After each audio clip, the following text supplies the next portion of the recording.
motherfucker be wanting to get into it with y'all because y'all ain't got no respect. What's up, bro? What's up? Hell no. It was so many of you out there on that camera. None of you said, watch that car. Knew what was gonna happen. The real reason is they wanted that block.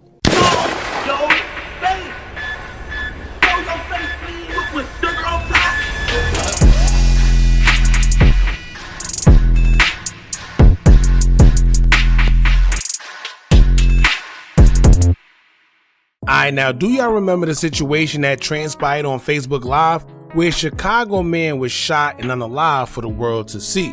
We seen with our own two eyes that he was in his vehicle speaking on the situation as he addressed it on IG Live because it happened a night prior, and as he was speaking, men pulled up and attempted to rob him for what people were saying was his jewelry. He wasn't going for it, and from what many of us saw, he was shot once defending his chain so they wouldn't be successful in robbing him. Now there's a few key things that happened that would tell us that something there just wasn't right. One of them were the fact that there was a white car that you could see in his glasses clearly that was sitting there seeming to be watching him the whole time. You could see in his glasses that during that video, that white car was parked the whole time, but the minute that it moved, that's when everything took place, indicating that whoever was in that white car may have been the suspects. Now on top of that, many of us have pointed out foul play because after he was shot, his phone was still on live, so it continued recording. And during that recording, we seen a man go into his car, grabbing items after he was shot, where a woman on Facebook would even say that that was his own cousin who was rummaging through his car looking for things after he was shot. Now could you imagine being in your own hood and you get shot and your supposed homeboys are going through your belongings instead of helping you? In a situation like that, it would seem that it was a backdoor situation, right? Because who in their right mind would even go and try to rob someone who is stamped in their own hood, knowing there's also people outside? There's ops that wouldn't even do that because it just ain't smart. But you know who would? People who are a part of it and have something to gain within the situation. Tugg's brother, who claimed to have seen the surveillance video of everything taking place, would state that he knows for a fact that his brother was set up by people he knew for various reasons. Whether it was them trying to control a block that was jumping off of drugs or just them trying to get Tugg out the way, period. Now it's crazy how this video came at a time like right now where his brother is saying that he was backdoored, and y'all know that this backdoor phenomenon has been going crazy within the drill culture in just Chicago, period. Just the other day we will find out that Gyro City Little Mikey was shot multiple times in his own hood, and come to find out it was by somebody that he knew. Now Tugg's brother, who also goes by the name of Money Boo, would also do an interview with Chicago's own Drea O. And shout out to her because not only was she the only one to get this interview from Tugg's brother, but she did a great job at letting him talk, not cutting him off, and letting him express how he feels about the situation. And with her doing so, she was able to get a lot of details out of him that we didn't even know pertaining to the situation. So shout out to Drea O for that interview. If you guys want to see the full interview, in which I encourage you to because it was dope, I'll leave a link pinned in the comments so you guys can support her channel. We also covered the story in the past, so I'll leave a link to those pinned in the comments as well, so y'all can get a little caught up on everything that transpired. But in the meantime, make sure you hit that thumbs up button, hype the video so we can get into the algorithm, and if you not subscribed to the platform already, make sure you do so now. Let's get into it. Your brother, Kevin Tuggs Watson. Talk to me about the life of your brother and what exactly happened that day. Where were you when all of that happened? Because the video has about 2 million views, over 2 million views right now on Facebook, and he was on live the last time everyone saw him. So let's talk a little bit about his life and what happened that day.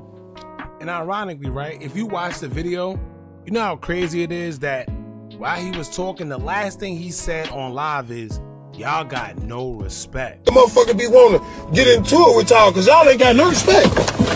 What's up, bro?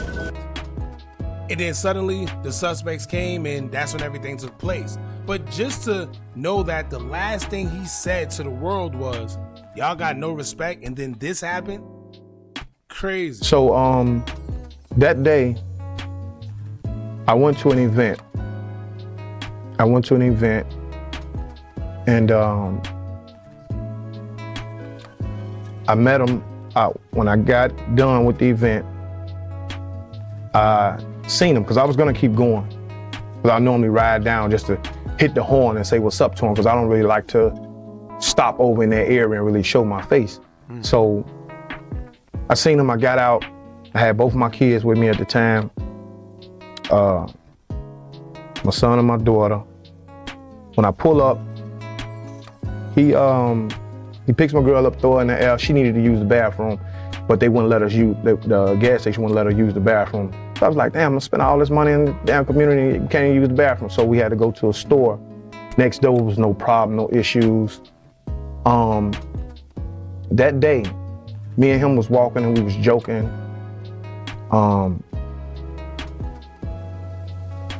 We was walking and we was joking. And he asked me to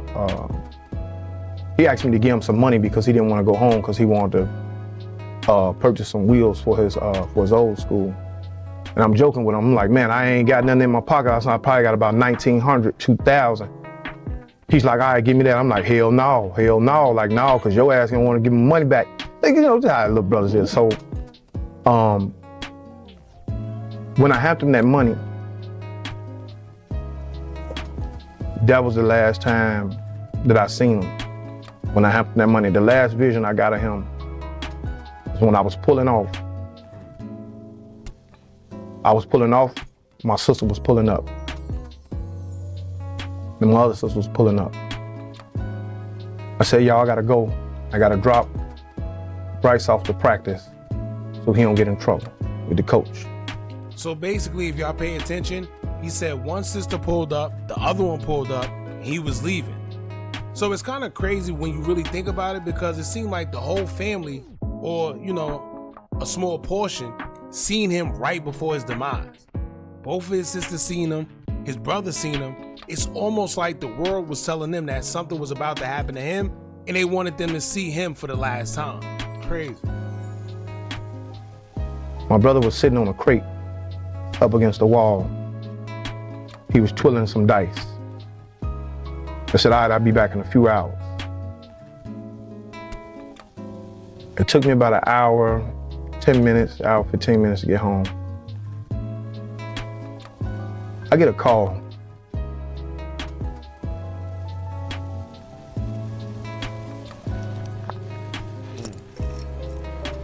Telling me to get back on Madison Street. You can see it's eating him up, right? But also think about this. He probably has to live with the guilt that he just seen his brother. Maybe if he would have stayed there a little longer, or maybe if he would have told his brother to come with him, things would have been different. And maybe not, but these are just the things that go through your head whenever you come through a situation like this. I said, what's going on? I don't even know how the person got my number. They say, they just shot Tugg. I'm like, what? Crazy. I'm saying to myself, like, damn, again? It just, you know, it wasn't the first time. I'm like, damn, again? So I said, all right. I said, all right, you gonna be good. I tell my son, daughter, we was already going out the door. Come on, y'all, I'm rushing. Come on, y'all, I gotta go. Hey, what's wrong, Dad? I said, I gotta go. When I got to the garage, it was like, he said something to me like, they backdoored me. There you go. Right, there you go. This man, his last words to his brother was they backdoored him. Right? It don't get no clearer than that, because clearly he's seen who he's seen. He know whoever did whatever they did to him. And whether he's seen their faces, if he know that there were certain people around and certain things wouldn't have went down if they would have intervened, he would know if it was a backdoor situation or not. And he's saying, yo, his brother said out his own mouth it was a backdoor. Crazy.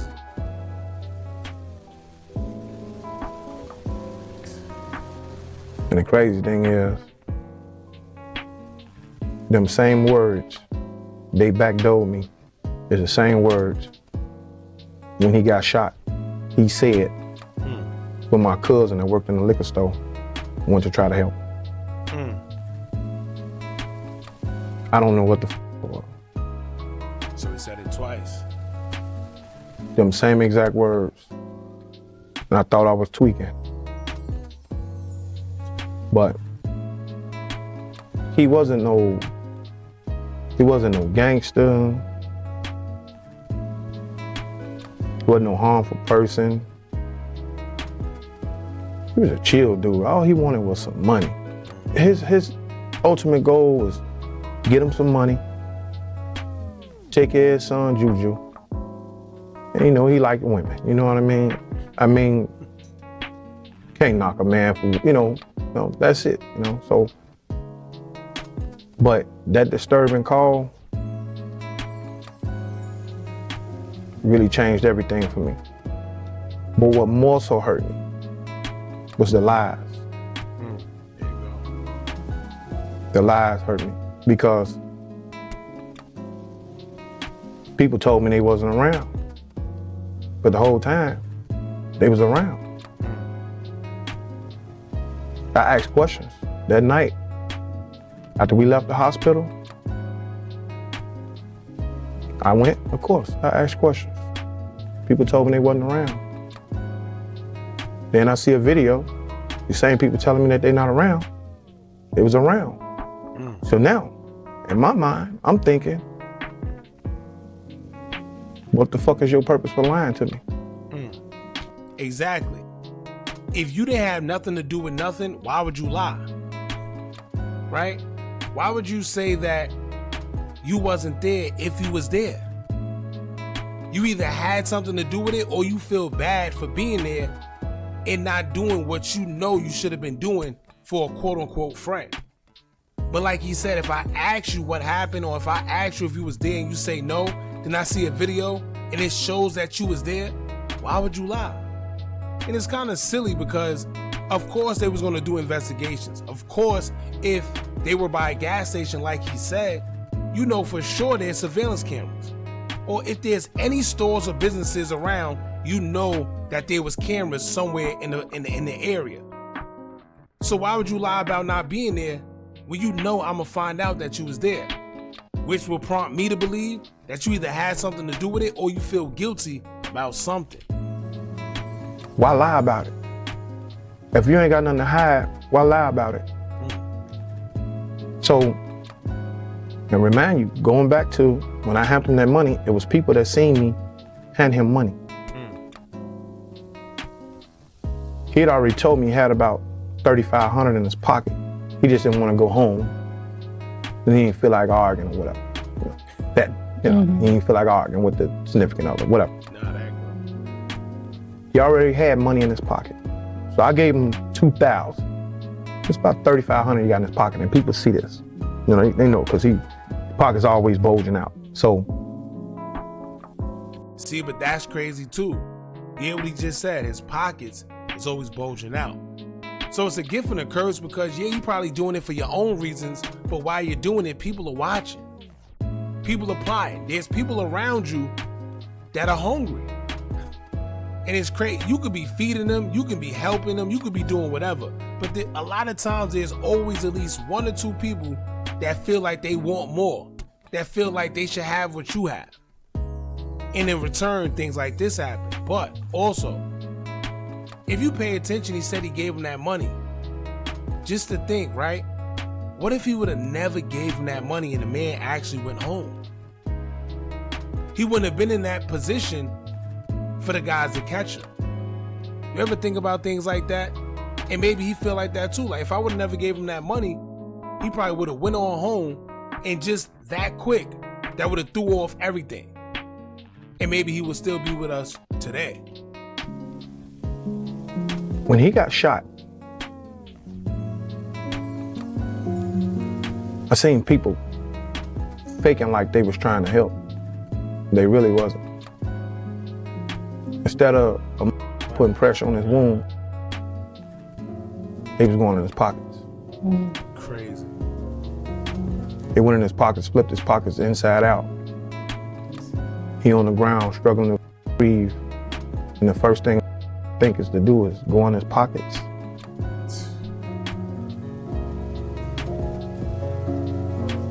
So, of course,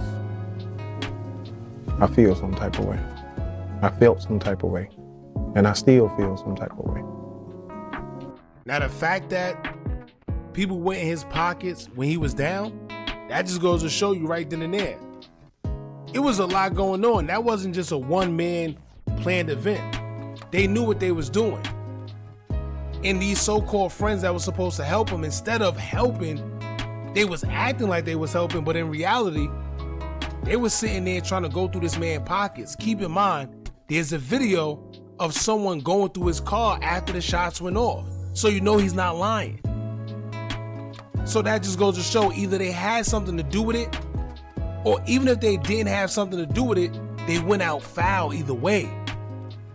Because you was robbing this man while he was fighting for his life on the ground.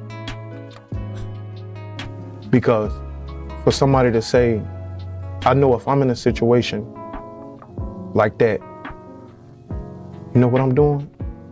I'm worried about you. I'm not worried about what's in your fucking pockets. Not worried about what's in your pockets. I'm trying to help you. Imagine these people we grew up with.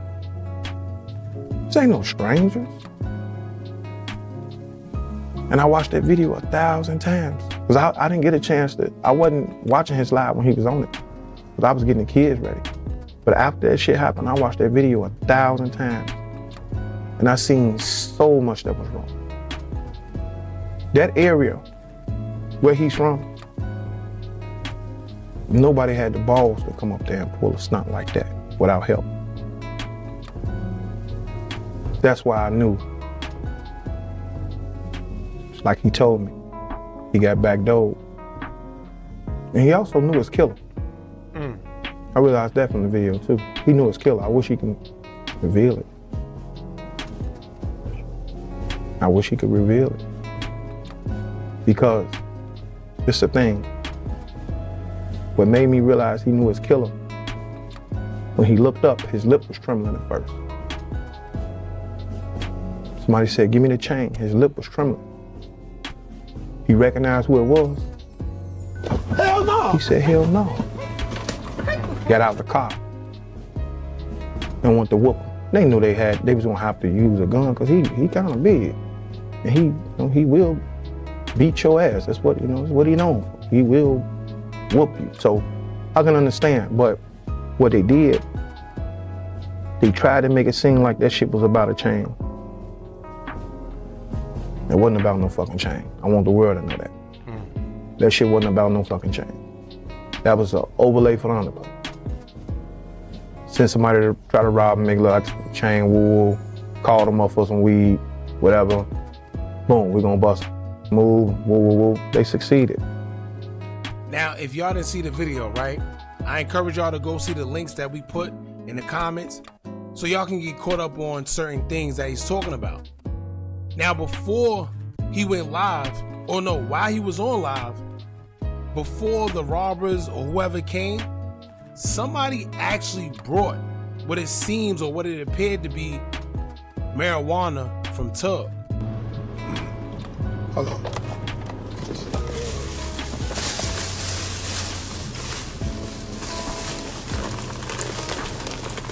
Tell them to pull down. I'm gonna tell them to pull down and look at this shit.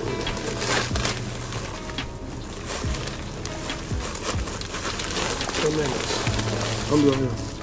All right. So, they don't pay y'all enough, bro. So maybe he's saying, like, they try to make it seem like, yeah, you buying marijuana, but that was part of the whole play. It was part of the whole setup the whole time. Yeah, I'm gonna buy this from him or whatever. So at least we know he got weed with him. We know he got money with him. That's a clear play.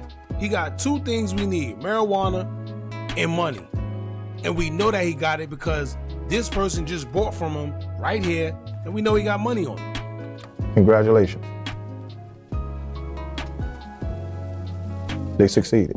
Congratulations. The real reason is they wanted that block.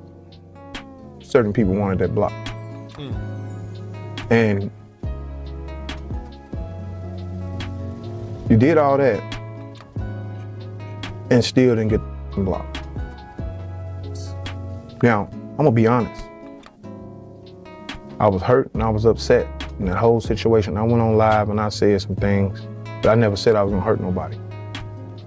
But what I did say, so whoever the nigga was that got out on my brother, they was already sitting there for like 10, 15 minutes.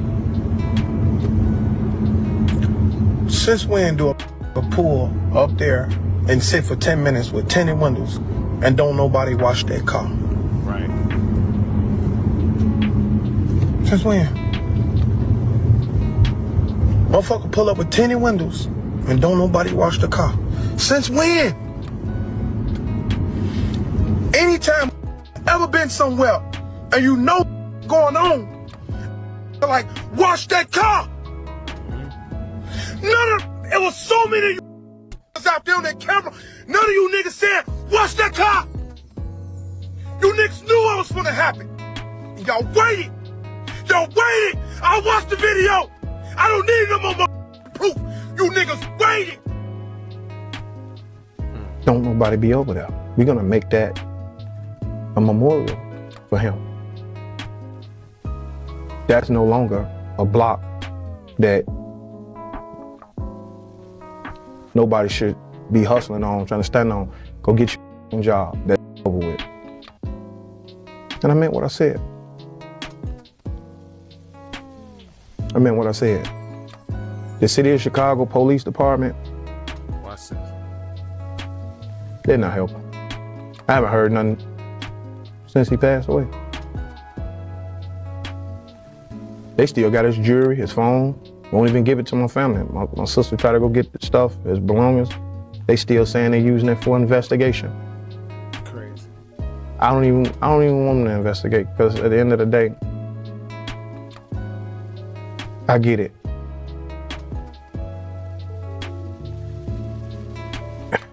It's just certain things, you know, I think about.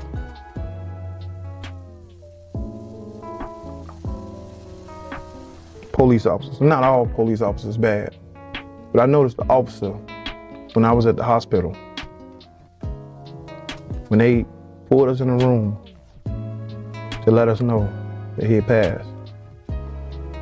As we was walking out, the first thing the officer said to me, like, "Oh, I know Tugg. He was good. I remember when he was younger, he had a shootout with one of the officers." Over. I ain't gonna lie. Whenever you hear something like that, a police officer say something like that, and that got nothing to do with the tea in China, you know something ain't right. You know that they're not gonna further that investigation because he's somebody that, according to them, tried to unalive one of theirs. So to them, I mean, not to be funny, they're happy. They don't really care that he lost his life, because they feel that he tried to take one of theirs. And y'all know they move like a straight up gang. And I knew then, just from hearing that statement, they wasn't going to investigate that case. I knew they weren't going to investigate that case because it's like,